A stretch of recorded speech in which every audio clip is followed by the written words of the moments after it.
Why on earth would a boy born in the Bronx, raised in the Bronx, ever think about becoming a Mets fan? Cue the music.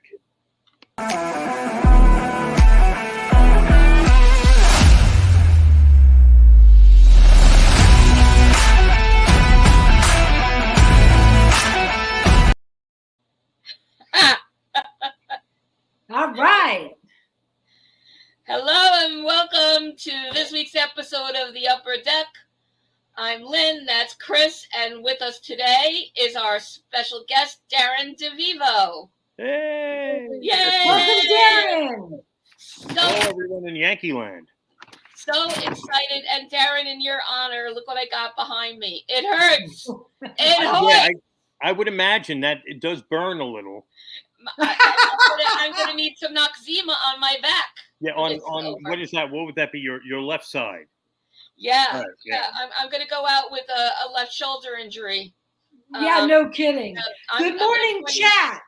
Gonna join the world of Yankees on the IL after this. Hey, Lori. Hey, Steve. Hey, FJ. Good morning. And so Darren, so happy to have you. Thanks so much for joining us. So Darren and I are good old buddies from college days. I'm proud to mention the decade. You good with that, Darren? Oh yeah. We go back to picture it, the Bronx Zoo, summer 1985. That's right. Literally the Bronx Zoo. Literally the Bronx Zoo. We worked together as tour guides on the tour train.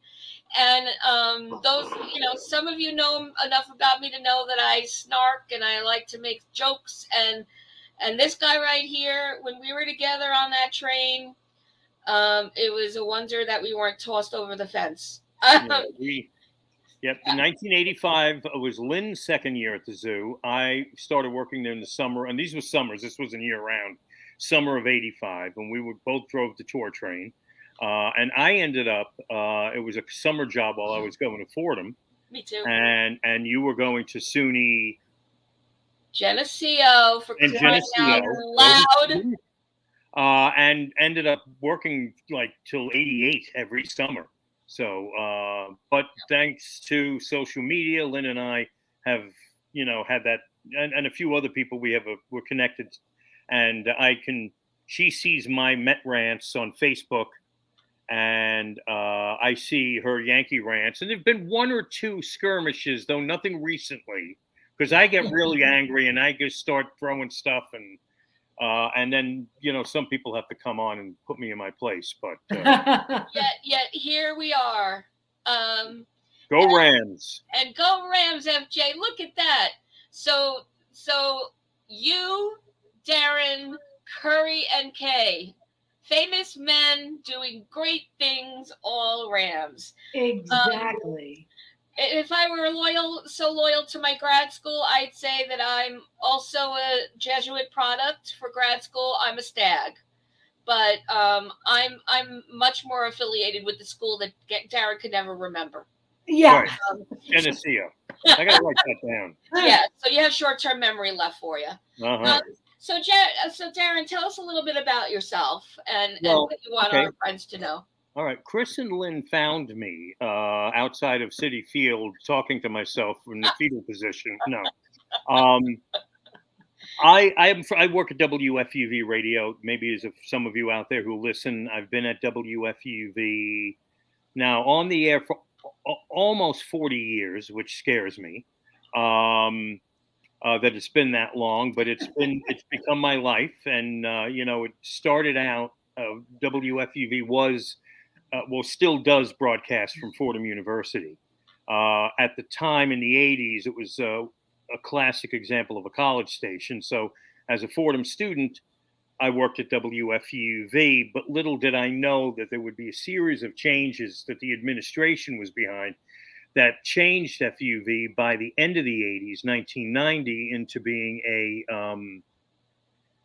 professionally run, non-commercial public station that broadcast from a college campus.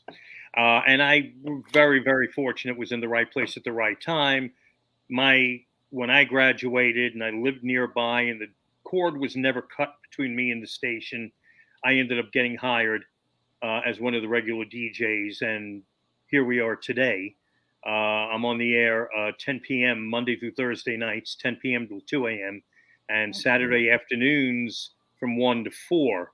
So 5 days a week, Monday, Tuesday, Wednesday, Thursday, and Saturday. And for those who don't know, WFUV is at 90.7 FM, and that's in the New York City area, whole tri-state area. If you can't pick us up or live outside of that region, you can stream us at WFUV.org or get our app, and you can listen on the app. And in addition to that, since 2018, I have been co-host of a Beatles podcast called Things We Said Today, being a Beatles junkie. And I think Lynn might remember from '85, I probably was wearing my love of music and the Beatles on my lapel along with my Mets. And like I say, since 2018, I've been co-hosting with Ken Michaels and Alan Kozin, Things We Said Today, which is every other week. And it's on YouTube. It's pre-recorded. Could also be picked up wherever you get podcasts. But we push people to go to YouTube to see to actually watch it. And, our recent big shining moment was having director Peter Jackson on as a guest. Oh, okay. Let's Get Back documentary film. Yep. Peter Jackson contacted us because he listened to our show in New Zealand, and that's great. Come on the weekdays before the Beatles Get Back debuted. Yeah. And on Disney Plus, and he came on, and we ended up for 4 hours talking the Beatles and the movie and how he made it, and he was showing us all it was a dream come true. So, wow. Yeah. I mean, and that's not even, that's a very, very brief resume highlight there. And yes. Darren, I know you mentioned that FUV is a public radio station and thus relies on public dollars, just like PBS does. So, and it's WFUV.org, correct? Org, right. And we have I should know more than I do, but we do have a 2-day fundraiser coming up, I think a week from this coming Thursday and Friday. I think. Excellent. So, and I think everyone in the chat that has access to the radio or the ways on the web to see it, it is an incredibly eclectic lineup of music, all genres, and of course I'm biased. Darren's shows are always worth the listen. But so just thanks for sharing some of that, Darren. And again, so happy that you're with us. Right. So we're going to turn to the trivia questions of the week. And this week we have 2. I am going to put up the one from our resident trivia master, Spencer. And so here it comes. Now, I'm going to try to read it like Elliot. This is how I see Elliot saying it. Hear Elliot saying it. So many moments in Yankees Red Sox history, it could be compiled in a book, maybe 2 books. Here's a moment. July 1st, 2004, 12th inning.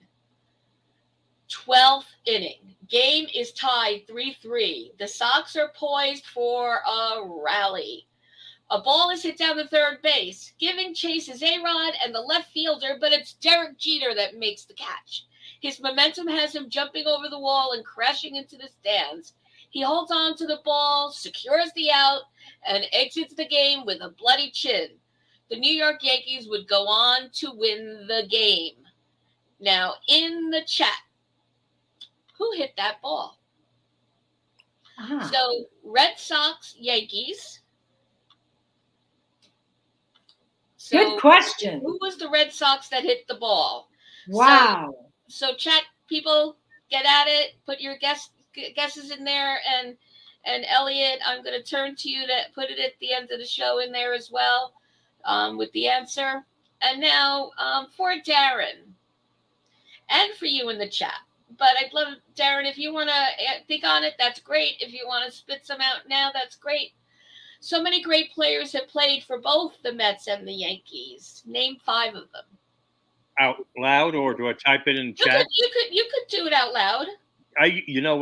We talked about this before we started, how like our memories, at least my memory, has gone down the tubes as I've gotten older. I used to be able to rattle off a bunch of players that played for both teams. Well, you got let's see, David Cohn.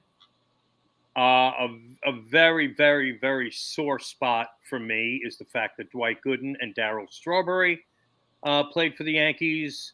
Let's see who else did. There's going to be a bazillion of them. Yep. I got 3. So let's try to. Let me try to get obscure. There was, I believe, Frank Tanana and Mike Torres. Oh wow! Okay, that was even on my list. I think. Okay. Well, that's really impressive because the chat is quiet right now. I'll give you a hint on one of them. Oh, do I hear the doorbell ringing?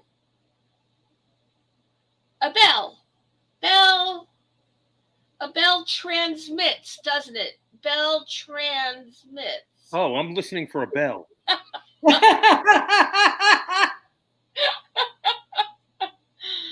Carlos Beltran. God. Did Marv Throneberry play for the Yankees? Did who? Somebody in the chat mentioned Marv Throneberry, and I did not know that. Was a Yankee. I believe in FJ. I know like you said, there's so many of them. Ricky Henderson, yeah, Ricky Henderson for sure. Why am I'm picturing my old baseball cards from when I'm a little kid, and Davis. I've got a player in my mind now, and I can't think of his name, but he's really obscure. And Bill Sudeikis. Why did I just think of Bill Sudeikis? Because of Jason Sudeikis, and you loved that show? Oh, okay. No, it just I could picture his baseball card. This is what I mean about memory. We're talking early 70s here, but I don't even remember what I had for breakfast this morning. So that's what happens. Swoboda, that's a good one.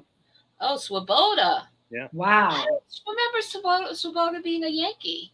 Yeah. Wow. Okay. Dave Kingman. Yes, that I remember. Kingman was with the Yankees for like a minute, though. Yeah, that was a weird year because Kingman got traded the day the Mets traded Seaver to the Reds in '77. They traded Kingman to the Padres, who lasted, I think, an hour and a half with the Padres, and then went, I believe, to the Angels, and then the Yankees had him for, a week and a half maybe at the end of the year. Yeah. And there was some issue with one of the teams he was with at the end of '77. I might have been with the Yankees that they just couldn't get rid of him fast enough.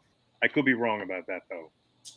Yeah, and then as far as coaches and managers, there were 3 in the source I was reading that coached or managed for both teams. Willie Randolph. Okay. Dallas Green? No. I should know this. Yogi Berra is they're saying in the chat. Yeah. Yogi Berra, right there. Or Casey Stengel. There you go. Okay. That's right. Those are the 3. Okay. Okay, so awesome. All righty. So we're going to now pivot real fast. Good job, Darren. You are verified as the Yankee history and fanatic fan that you are. So let's talk a little bit about the series we're just about to end, hopefully with a series win, because we just lost to the White Sox, and I cried into my entire sock drawer at the end of that. But here we are with the rubber game tonight. So how does everyone feel about Cole and Herman? I know that there's been a lot of blather about Herman personally, and Chris, what about you? I thought Herman did a very steady game last night, and I think Chris just got okay. There you go. Okay. Am I in? Herman's location. Herman fixed his location, and his pitching was on point. I think he shoved last night. What do you think? No? I can't hear. Oh boy, you're having can you hear me, Darren? Everything's fine on my end. Okay. All right, Chris. Hopefully you could get the audio back. So meanwhile, it's great. Everyone wants to continue talking about what we just were talking about. Mel Stottlemyre. Yeah. Really? Stottlemyre was coaching when the Mets won in '86. He coached actually a while. I actually think of him more, well, because I'm a Met fan. He was a fixture in the '80s, it seemed like, in the dugout. Okay, I would not have guessed that. And Elliot, yeah. In short, they're both very good pitchers, but they're vulnerable, like any other pitcher, to a bad outing. I think that Cole is doing a better job this season managing what goes on inside his head. I think he has been easier to just get his focus back after something not going the right way. But yeah, they're obviously they're both vulnerable to it. And Herman, Herman is just going to be the best possible Herman he could be, because he doesn't need another 10-day suspension because of the sticky stuff. Being on the radar that the way he's been on, he's got to toe the line, no pun intended. So yeah, so absolutely. And just looking to tonight, because of our IL being longer than our active roster, which is not even like a Lynn Snide thing, it's fact. Here we are with Schmidt holding the rubber game. So, as Joe Girardi would say, it's not what you want necessarily, but in fairness, Schmidt has been a better version of himself the past two outings. And I'm sure those of you in the chat have something to say about that. And so, and for the Subway Series, we don't even know. We don't even know, because we have no reliable rotation order to go to anymore. And one would argue that it's too soon for Cole, having pitched Friday night. So I don't know. They're going to be calling somebody up, I would think. And then who would that be? So we're in really bad shape. Welcome to our world. Yeah, so you're hurting as well with the injuries in your roster, right, on the Mets side? Yeah, I mean, my number one complaint, I mean, I'm not shocked that the Mets offense goes on vacation during the course of the year. A little bit with how dead they can become. And I don't totally understand how that happens for any team, because it happened to the Yankees last year where they looked like they were going to be the 27 Yankees. And then all of a sudden, like someone flipped the light switch, they stopped hitting. And then after a while, fans on sports radio were talking about getting rid of half the team and this guy. And I'm like, wait a minute. This is the same team that was like 50-2 earlier in the year, and now they can't buy a run. And the Mets, unfortunately, do stuff like that. But my number one complaint with them has been they don't know how to build a bullpen. I am tired of having guys that were working at a Sunoco station last week coming in to pitch for the Mets. I mean, the other night, Zach Muckenhern. Are you serious? I mean, they're rolling these guys out. It's a 2-2 game. Game's on the line. Here comes Jeff Brigham. Who could, I feel that when you've got an old starting staff, you got to have a super bullpen. You got to have guys you can go to where your number 6 and number 7 guy, you feel kind of confident. It always seems like the Mets get one or two pieces for their bullpen. And they're like, oh, okay, we're done.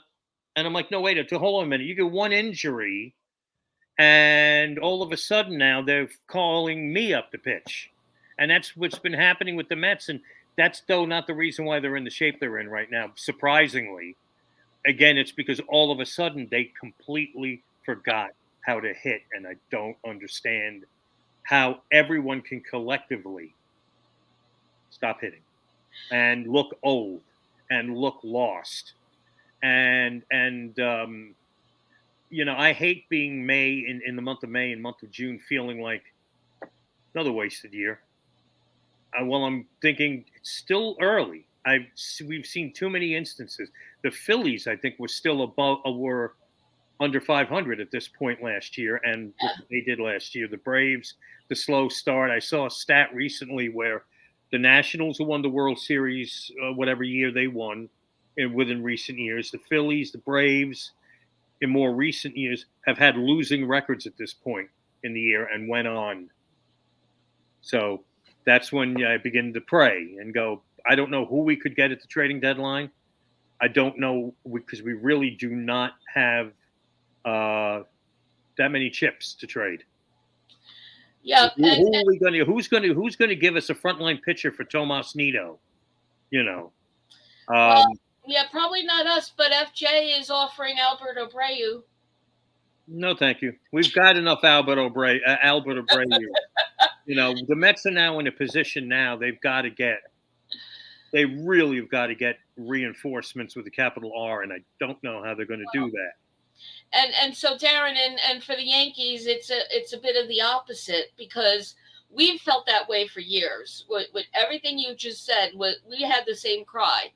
And going into this season, we thought, oh, finally we have a bench, a deep bench for starting rotation, a deep bench for the bullpen. And where is Rodon? Rodon who? Montas what? Yeah.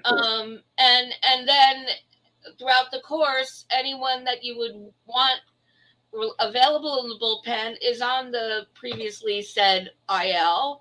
And we're down to really that we're TBD on pitchers for the upcoming series with the Mets. And so and also we feel your pain. Like this is weird. I would have loved a good conversation with you today, Darren. But our bats are dead too. And so and there's a lot of talk about the difference in team production offensively when Judge is not in the game. And I've seen the numbers on that, and yeah, it holds water, but not tremendously. So it's much more than that. And so and the pitching being what it was and what it's been, it's hurting them because they're not getting backup from the guys behind them. So I see, from my vantage point, I look and I see the Yankees struggling, but continuing at least to get wins. When the Mets struggle, they forget how to catch the ball. They forget how to, it completely falls apart on them. I think the two teams are actually very similar. They've got rickety offenses that go hot and cold. When Judge isn't around, oddly enough, they stop hitting. And I fear that, because now we're without Pete Alonso for close to a month. I pray that that's not going to happen to us. Thank God for Francisco Alvarez, because he might be Alonso too. Because Francisco Alvarez now has 12 homers, and it's not out of the realm of possibility that when Alonso is back, if he's back when he's supposed to be back, right before the All-Star break, that Alvarez may catch him for the home run, because he's hitting them at a rate like he's been a blessing, Francisco Alvarez. But they have rickety offenses that seem just old. And, there's always a crack somewhere in the pitching staff for both teams. Yeah, and in fairness, we're getting there as well. And now, I don't know about everyone in the chat, but now I'm worried about DJ LeMahieu, because last night he had a ball, what looked like to me, bounced off his ankle and then hit his shin. And although he stayed in the game, this is DJ, and he's brittle as anything, and also one to front any injuries. He stayed in the game, and I'm worried he's already been, in a slump of sorts, and for many games. So I don't know how the chat's feeling about DJ right now, but I'm curious to see if he's in the lineup. And Elliot had a comment for you. I put it up there, Darren. Right here. Right there. Yep. There's no such thing as a leading World Series. No, you're right. You're right. I mean, maybe you can always, of course, look at the team that's, a team like the Rays but those are the teams that seem to me they're ripe for the picking. That's what I'm hanging my hat on, because if you go, I don't know if it's like this in Yankee land. If you're a part of Yankee fan Facebook groups, but Met fans right now are miserable, fighting amongst ourselves, complaining about everything. And I'm not so much in that. I'm like, come on, it's June. Please don't leave me with the Jets already. Listen, It's like, can I have something? I'm a partial season ticket holder. I have games to go to. I want to go to these games. There's nothing worse than knowing you're 10 games under 500, dead, and the Braves are coming to town, and you have tickets for 2 of the games. And you're like, why'd I do this? I don't want to sit.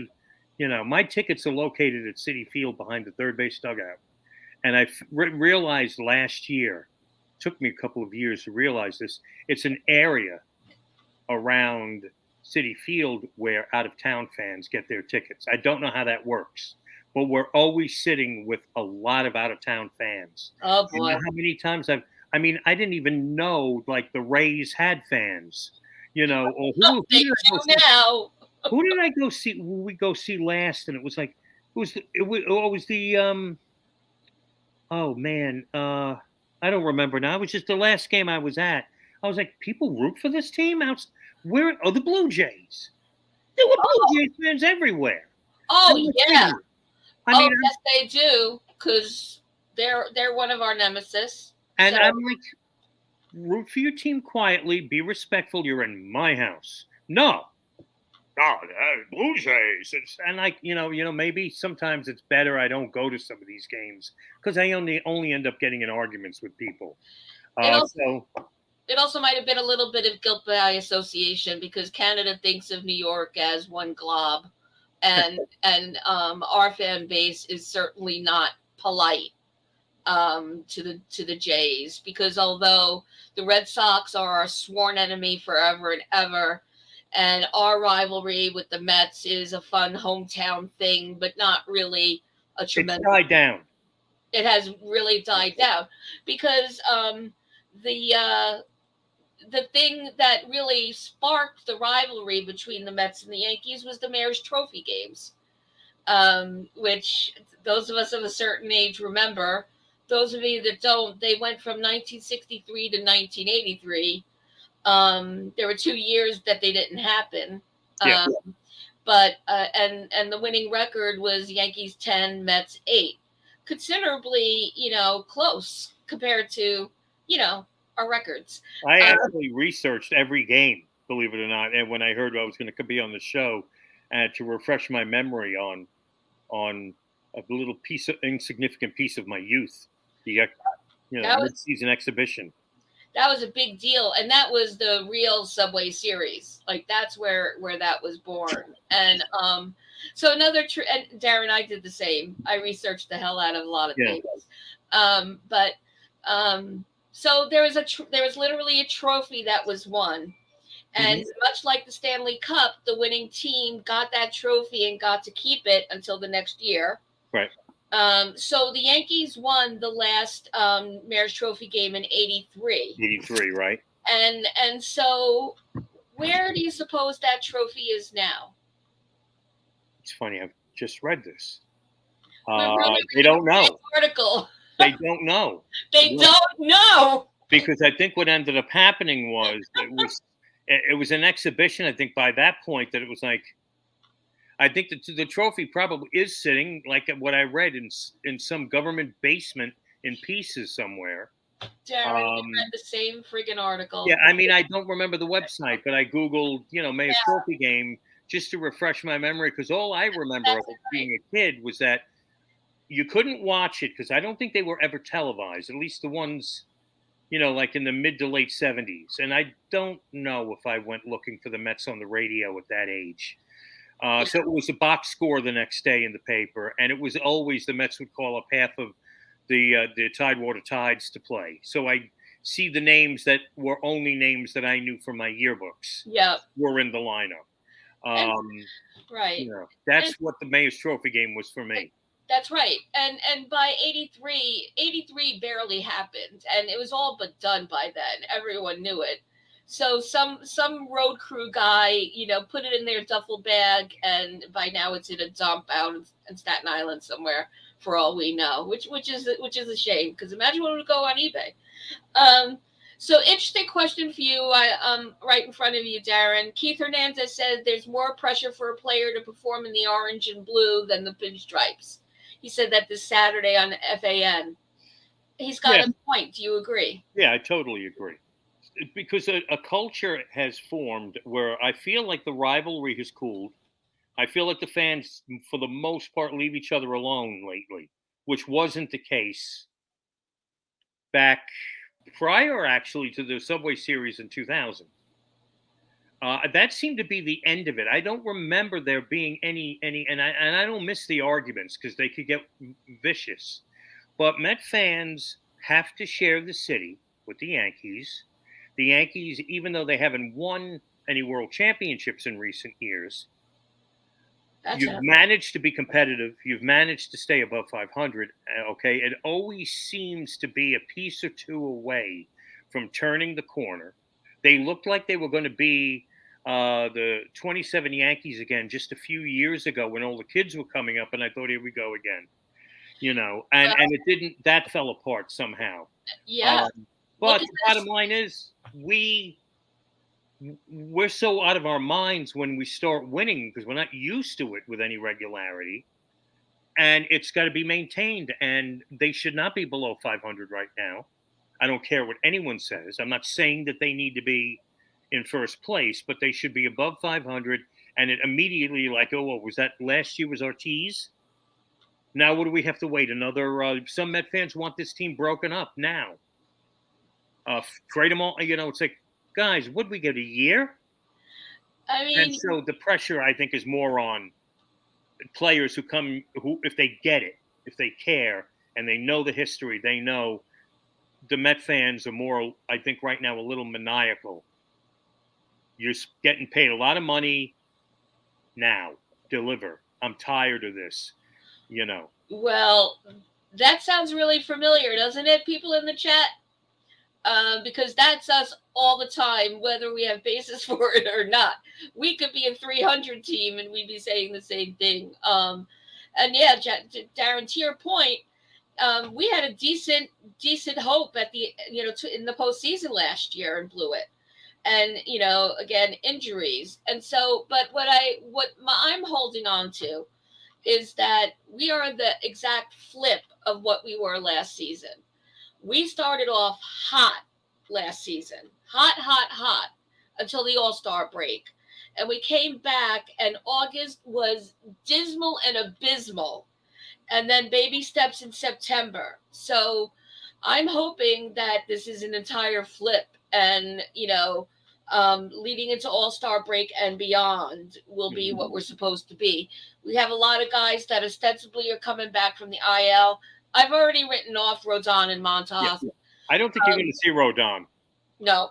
And that was a worry when the Mets were sniffing around him. I thought, he had one.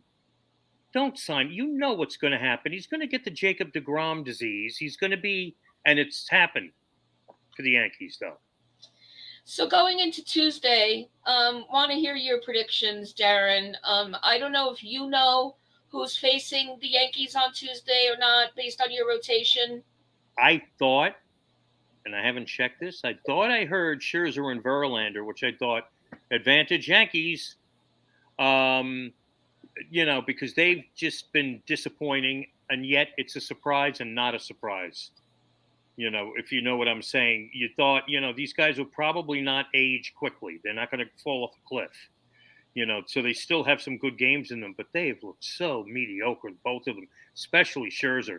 Nothing worse than watching a game going, my God, he's striking everyone out. Then he gives up 3 homers the next inning and you lose, which has been Scherzer's MO. So I think it's going to be, I think maybe Carrasco you might get, Tyler McGill, who I'm beginning to really lose patience with.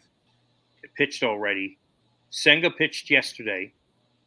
So those two are off the. You're not going to see them. So it's probably going to be Verlander and Scherzer, I think, which advantage Yankees. Yeah, which is not what you would have been saying last year. And neither team's going to have. I mean, Judge and Alonso will not be there. Yeah, and even before they went out, both our teams were hurting offensively. That's been going on for entirely too long. And so, say what you want about the pitchers you're expecting. We got nobody. We are TBD for Tuesday. And we have Schmidt today, which the chat's been quiet about. So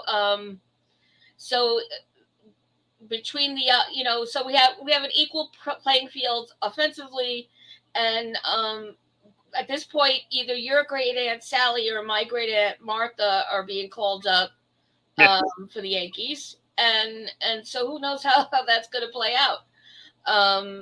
Nestor's out, and Cole and Herman just went, and so and I don't know if they'll push Sevy. So Sevy, I would say more Wednesday, but it's going to be. It's not what we want as Yankee fans. This would have been an entirely different show, in other times. When it's set up like this against the Mets, that's when I really worry, because it's the guys that that are going to come out of the woodwork, either be called up from the minors or a bullpen game or something like that. That usually the Mets end up getting 4 hits and lose. I almost would rather face Cole or somebody that, because it just seems to me the Mets play down to their opponents. Last September was a perfect example. We're sitting pretty with the worst teams coming up in the schedule, and we couldn't beat anyone. So it's a coin flip these next 2 games. I'm supposed to be at Tuesday's game. I'm beginning to think it might be better to move my tickets to another game, because the Mets are just right now at a point where they're hurting me, and facing the Yankees and maybe losing a 2-1 game to the Yankees and sitting in our house. I'll be driving through the parking lot looking to run over as many people as I can after the game out of anger. Even, I can't. I'll make sure to wear fluorescent stripes. Yeah. I won't be there. But so I guess it's anybody's guess. Neither one of us can throw down, smack each other in the face with a glove and throw it down right now. So let's try to do this again later on in the season when we see things shaken out. I mean, when do they play at Yankee Stadium? I think we're back together in July, sometime in July already, and then I think we're done. So, so we'll see. We might have to do a redux, Darren, if you're up to it after this experience. By the way, you have a bunch of questions and comments in the chat. I see another one from Elliot about the 2000 World Series. Yep. How do you do that? New York Yankee fans, of course, recall 2000 World Series differently, but if you look at each game, you know what, though? That year, I was convinced the Mets were going to win the World Series that year because the momentum was swinging. The Mets were starting to look unbeatable. The way they just were tossed aside the St. Louis Cardinals in the National. I was not used to my team doing that. Now we're in the World Series, and if I remember correctly, the Yankees weren't really playing very well. They were getting by in the postseason, and the Mets should have won Game 1. I think that changed the whole series. I think once the Yankees grabbed Game 1, I really think the anvil dropped on the Mets. It was over. And I didn't feel, Elliott says it could have swung either way. After Game 1, I thought, well, that was nice. It's over. Luckily, I was at the one game the Mets won at Shea Stadium, but even that, you came out, you won, you thought, okay, so we're only going to lose a day later now because the writing was on the wall. Something was really, really wrong. It went south on the Mets. The Mets made the same mistake the Yankees did in the 80s. What mistake? Yeah, I'm not sure what Jonathan was referring to actually, because he Maybe, wrote that maybe the couple. spending money, maybe building the roster with money. I don't think it was a mistake. You want to win the way the Mets are set up now. If you want to win, and Steve Cohen has said this, I can spend the money and get the players in here on the short term, but we got to build the minors up in the meantime. But rather than lose a few more years, let's give ourselves a fighting chance and spend money and bring in people that could win now, and hopefully you develop your minor league system. And I don't know how the Mets are looking down low in the, down at the bottom, but there's been minor improvement, but still, signing high price free agents and not building a farm system. I think, well, now I'd say the Mets are trying to build a farm system and have been, but it takes so many years. That's why I'm worried about the trading deadline this year, because clearly Francisco Alvarez is untouchable. Brett Beatty's untouchable. I think Mark Vientos, I'm not sure with him. And the guy who's still in the minors, Ronnie Mauricio, I wonder if he's being kept down in AAA because he's going to be the one guy used as a trading chip. But even there, all right, that'll get us one piece. We need more. So I don't think it's a problem that the Mets signed all the free agents, but it's not. It's who they've signed. It's who they went out and got, and not always the best choice. I thought they losing Taijuan Walker and Chris Bassett after last year.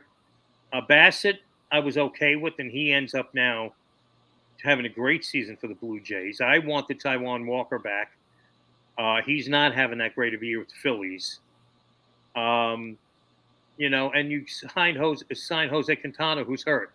He's our Rodon this year, but he's supposedly coming back. And when they signed Jose Quintana, I asked my son, who the heck is he?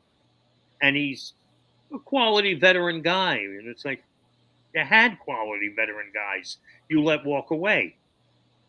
Why not stick with the sure thing? Anyway, I'm getting on my soapbox. Yep. Which I apologize. No, that's okay. That's what real, true, passionate fans do. And Elliot let us know that July 20th at Yankee Stadium. I knew it was July that Mets and Yankees are next. Well, so just one last question for Darren and for the chat when I get to the Mets side of the question. Darren, do you have an all-time favorite Yankee? Of course, because he managed the Mets to one win away from the World Series, I'd say Yogi Berra was always. How could anyone not like Yogi? A little bit Billy Martin, because when my parents were Yankee fans when they were younger, and I think my mother was a little more into the Yankees than my father was. I never really heard my father talk about stuff, but my mother did, and she'd have a crush on this ball player, that ball player. My mother had a crush on Billy Martin. So she was always a Billy Martin proponent and felt like he was totally mistreated when he was right as a manager with the Yankees. He was right. And I always looked at Martin as a guy who, more times than not, wherever he went, he won. That's right. And so those are the two that immediately come to mind, and an incredible amount of respect for Mariano Rivera, because once I got over loathing him because he was so good, I looked and I went, damn, he's so good. And you can root for him, yeah. And he may be more modern. He would be the guy. And tell me, I don't know if you felt like, I'd always feel like this. I'd watch him pitch. I'm going, give me a bat. I can hit this guy, because everything looked right over. Nobody hit him. Right over the plate. Because he made it look so easy. And everything you can't. I'm not very good about being able to detect pitch movement and whatnot on television. So a lot of times things look like meatballs right over the plate, but it's moving. That's right. Little bit, right? That maybe I can't pick up. So I'd see Mariano Rivera come in and just throw these meatballs right over the plate that nobody could hit. And I'm like, yeah. I think I can hit him. I could foul one off, I think. Yeah, and in fact they were well calculated located pitches. And correct me if I'm wrong, chat, but I do believe Mo invented the cutter to that point. So, he just had a way of tossing what looked like one thing and ending up as another when it got across the plate, and there you had it. So, here's mine. Oh yeah. So, like you, in a way, I had to spend some of my childhood in Shea Stadium. And so, yeah, Felix Mion. Is it Mion or Milian? Mion, yep. Mion, that's what I thought. Um, more fondly known as Felix the Cat. I just remember being in Shea and 1975, in fact, when he was at his, I think, hottest, like at his yeah, peak. that was it. Yeah. Because he was another one that had like injuries, etc., if I'm recalling right.